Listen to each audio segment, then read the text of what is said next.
بسم الله الحمد لله وحده والصلاة والسلام على من لا نبي بعده أما بعد فأعوذ بالله السميع العليم من الشيطان الرجيم كيف تكفرون بالله وكنتم أمواتا فأحياكم ثم يميتكم ثم يحييكم ثم إليه ترجعون صدق اللہ العلی العظیم۔ سورہ بقرہ کی آیت نمبر 28 میں اللہ تعالیٰ فرماتے ہیں کہ بھلا تم اللہ سے انکاری کیسے ہوتے ہو، حالانکہ تمہیں پتہ ہے تم اس سے پہلے کچھ بھی نہ تھے، تم بے جان تھے، تمہاری موجودگی بھی نہیں تھی، تمہارا وجود ہی نہیں تھا، یو ڈڈ ناٹ ایگزسٹ۔ پھر اس نے تمہیں زندہ کیا، پھر اس نے تمہیں موت دی، اس نے تمہیں پھر زندہ کیا، پھر تمہیں اسی کی طرف لوٹ کر جانا ہے۔ سبحان اللہ۔ یہاں پر اللہ تعالیٰ نے وہ بات کہہ دی کہ جس کے بعد جس کے دل میں ذرہ بھر بھی ایمان ہے، ذرہ بھر بھی، وہ اس کے بعد اللہ تعالیٰ کا انکار نہیں کر سکتا۔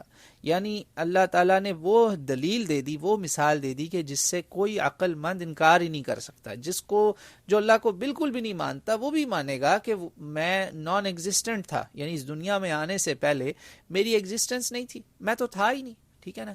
اللہ تعالیٰ کہتا ہے نا کہ تم مردہ تھے، میں نے تمہیں پیدا کیا، تم کچھ بھی نہ تھے، تمہیں میں نے اس دنیا میں لے کر آیا۔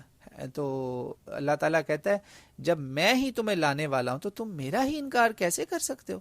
تم تو اس دنیا میں آئے میرے حکم سے ہو، میں اگر حکم نہ دیتا تو تم تو یہاں آتے ہی نہ۔ سبحان اللہ۔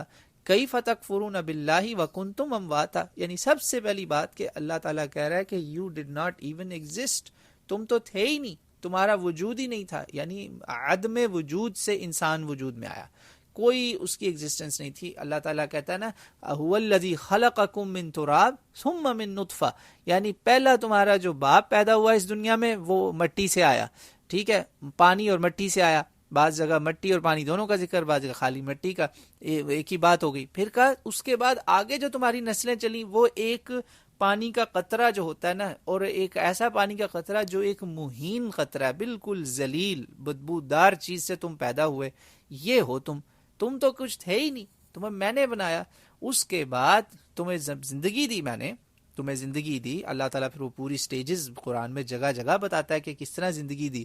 وہ سٹیجز آف دا سیل جو ہیں وہ نطفے سے شروع ہوتی ہے بات، اور پھر آگے اس دنیا میں اولاد آ جاتی ہے۔ تو اللہ کہتا ہے اس کے بعد میں نے تمہیں جب زندگی بخشی، پھر اس زندگی میں تم زندہ رہے، میری نعمتوں کو تم انجوائے کرتے رہے، میری بلیسنگز میں ملتی رہی، ہر چیز ملی، ہوا ملی، سانسیں ملی، کھانا پینا، رزق ملا، بصارت، سماعت، سب کچھ تو میں نے میرا دیا ہوا ہے۔ تم خود لے کے اپنی مرضی سے تھوڑی آئے تھے، تم تو اس دنیا میں بھی اپنی مرضی سے پیدا نہیں ہوئے تھے، تم میرے حکم سے ہی آئے ہو، اور پھر میں نے ہی تمہیں موت دینی ہے۔ ثم یمیتکم، اب آگے کہتا ہے میں نے پھر تمہیں موت دوں گا۔ یہ موت کون سی ہے؟ جو دنیا کی موت ہے، آپ کی آنکھیں جب بند ہو جانی ہے۔ یعنی یہاں پہ دو موتوں کا ذکر ہے۔ پہلی موت وہ ہے جس میں آپ ایگزسٹنس میں نہیں تھے، موت کا مطلب یہ بھی ہوتا ہے نا کوئی چیز ایگزسٹنس میں نہ ہو یا بے جان ہو۔ یہ دوسری موت کیا ہے؟ جان سے بے جان ہونا، ختم ہو گیا انسان۔ اللہ کہتا ہے میں پھر اس کے بعد تمہیں دوبارہ زندگی دوں گا۔ وہ کون سی زندگی ہے؟ وہ قبر کی زندگی سے لے کے یوم آخرت کی، یوم محشر کی زندگی، اور اس کے بعد جب وہ زندہ ہوتا ہے بندہ، جب سور پھونکا جائے گا، تو یہ سور جب پھونکا جائے گا تو بہت سارے جو زندہ ہوں گے وہ بھی مر جائیں گے، بالکل جیسے وہ کہتا ہے نا ثم یمیتکم ثم یحییکم۔ یہ اب جو دو سما ہے نا، فاحیاکم ثم یمیتکم، اس کا مطلب یہ ہے کہ سما کا مطلب عربی زبان میں ہوتا ہے وہ چیز جس میں گیپ بہت تھوڑا ہوتا ہے، یعنی زندگی اور موت کے درمیان بس سما کا گیپ ہے، دین۔ انگلش میں بھی آپ کو پتا ہے جب سینٹنس پورا کر رہے ہوتے ہیں نا آپ، تو آپ دین کا مطلب ہوتا ہے کوئی چیز جو فوراً ہو گئی۔ اس سے آپ زندگی کی حقیقت کا اندازہ لگا لیں کہ یہ کیا ہے زندگی۔ فاحیاکم ثم یمیتکم، تم آئے دنیا میں اور پھر تم مر گئے، سبحان اللہ۔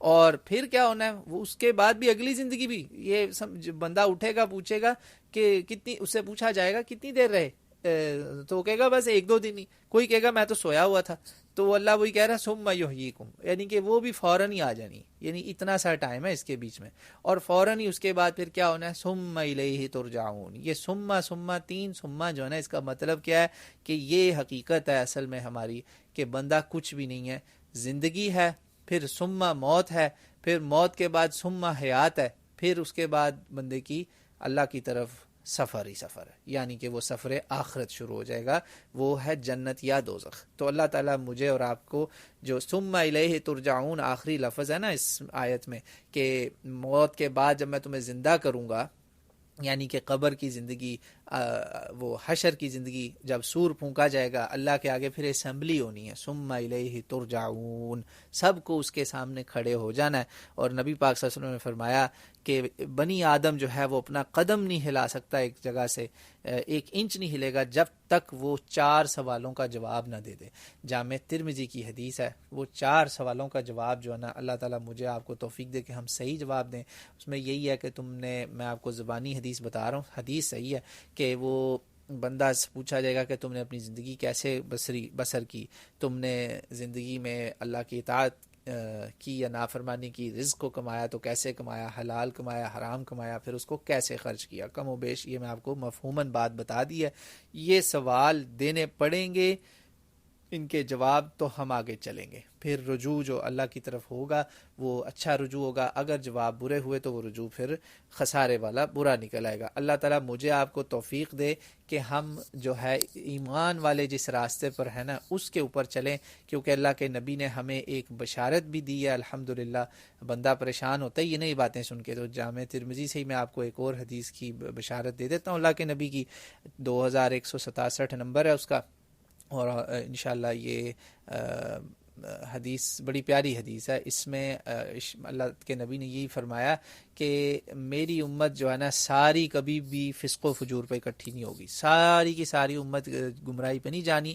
اللہ کا ہاتھ اس جماعت کے ساتھ ہوگا جو حق والی جماعت ہے، ترجمہ کر رہا ہوں نا کہ جو جماعت ہے نا اللہ کی جماعت، اللہ اس کے ساتھ ہے، اور جو اس جماعت سے ہٹ جائے گا، جماعت سے مراد میں فرقوں کی بات نہیں کر رہا، میں یہ بات کر رہا ہوں کہ جو بندہ اللہ کے راستے پہ چلے گا جس پہ بہت سارے پہلے بھی چلے ہیں، ہم اکیلے نہیں ہیں، آپ یہی سمجھیں کہ آپ اس ساری اللہ والوں کی جماعت کے ساتھ ہیں، جو اس راستے سے ہٹ گیا وہ دوزخ میں جائے گا۔ تو اللہ کرے کہ یہ جو 3 سما اس آیت میں بیان ہوئے ہیں نا، مجھے اور آپ کو اس میں ثم الیہ ترجعون میں فلاح والوں میں ڈال دے، کامیاب ہونے والوں میں ڈال دے، تاکہ ہم انشاءاللہ وہ اس جماعت کے ساتھ انشاءاللہ مل جائیں، اور اس جماعت کے امام رسول اللہ صلی اللہ علیہ وسلم کے ہاتھوں ہمیں حوض کوثر سے مشروب نصیب ہو، اور ہم دائمی ابدی حیات پا جائیں اور ہمیشہ کی پیاس سے دور ہو جائیں۔ واللہ اعلم۔